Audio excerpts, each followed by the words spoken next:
Hey there, it's Marcy McDonald, the online course doctor. I'm here to help you unpack what works, what doesn't work, and what you can do to make a difference in your online courses.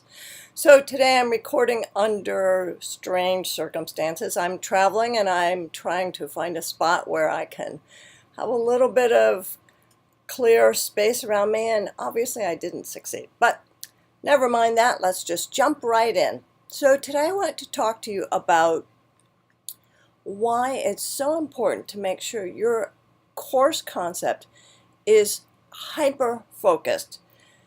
First, I want to tell you a little story. A few years ago, I was hiking in Utah, and my habit was to ask locals, where is there a good hike that might not be on the trail maps? I got directed to a waterfall that was supposed to be one of the best hikes in Utah. So I headed off, got there kind of late because it was so hard to find the place, and had to take quite a bit of time to even find the trailhead, and then I set off. Well, this trail went across shale, it went down mountainsides, it went around bends that were clearly unmarked. That is to say, there was nothing to indicate that there was even a trail there. At one point, I had to stop and get out my binoculars and look into the distance to see if I could figure out what direction I should be heading. I saw a couple of hikers and I thought, great, I'll head that way. And I started to mark the path as I went because I was very concerned that I might not find my way back. Eventually, and I mean maybe 2 hours longer in hiking time than I had planned, I got to a fork in the road and I took the left one, went down into a valley, and lo and behold, there was the waterfall. But it was behind thickets and brambles and the biggest patch of poison ivy I have ever seen. And I was rather disappointed because I was expecting something spectacular. So I headed back and I went to that fork in the road and I thought, all right, I'll try the upper trail. Well, that trail took me to the top of the waterfall, which was where I needed to be going, and it was spectacular. It was worth every bit of struggle I had to get there, and I hung up for a little while, but by then it was very late in the day and I had to get back because I'd seen mountain lion tracks and I really didn't want to get eaten on this hike. So I headed back. Took me a long time to get back. I was really glad I'd marked the trail. Eventually made it back to my car by dusk, which is not when you should be hiking in the mountains.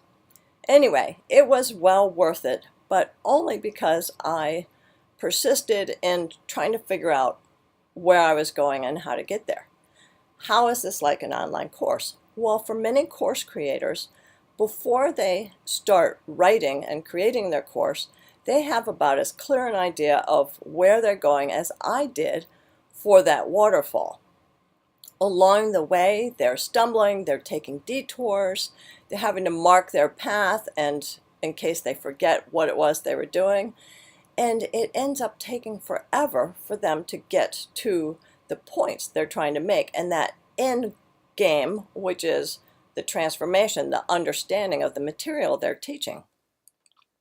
Most people think this is useful information to think about before I start writing, but once I start writing, hey, I know where I'm going. But what happens is that you take much longer to write your material because you really don't have a crystal clear idea of where it is you're going. And if you don't have a crystal clear idea of where you're going, you don't know how to get there. So you write and write and write, you organize, you reorganize, and guess what?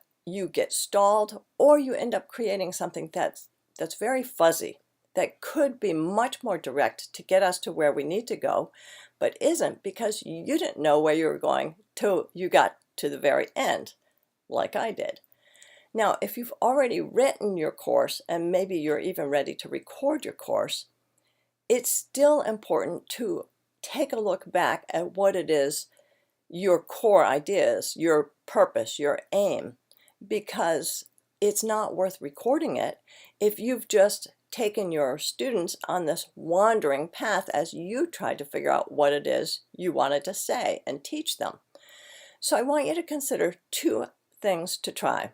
One is, if you haven't even started, or if you've written out an outline, say your modules and what your lessons will be, then I want you to sit down and say, what is the one most important point that I want students to remember from this course in 5 years?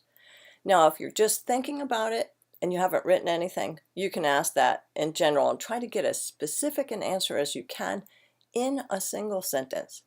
Don't ramble on, I want to cover this and I want to cover that and I'd like it if they learn this and yada yada. No, one single focused sentence. If you've written your modules, then what I want you to do is for each module, say, what is the one most important point for this module? And how does it relate to the one most important point for the course? So you just take this question a little bit further. You still ask, what's the one most important point for the whole course? Then you ask it for each module. And then you do a little addition to say, does module 1 plus module 2 plus module 3, etc., add up to my answer for the entire course? Now, if you've already written your course and you're recording it or you're getting ready to record it, then what I want you to do is give the text to someone else and ask them, read this material, and when you're done, tell me, what is the one most important point you're taking away from this entire course? Now, I know you're teaching a lot of subtle things, but all of them have to add up to one thing. It's like one symphony, one road to get us somewhere, one path to that waterfall, one specific waterfall. Ask those questions at any stage you're in, and you will find out whether your core idea is specific and focused enough that you're really able to teach, write, and deliver the way that you intend for a dynamic, focused, effective course. If you're more interested in this and you'd like to explore further how this process works, then I want you to take a look at the link below where you can get some information about my new course, How to Nail Your Course Concepts Step by Step, which is applicable to you at any stage of the game, either as a guide going forward or as a checkpoint to see if you're really on track the way you intended to be. That's today's program. I hope you enjoyed it. I'll catch you next time. Thanks.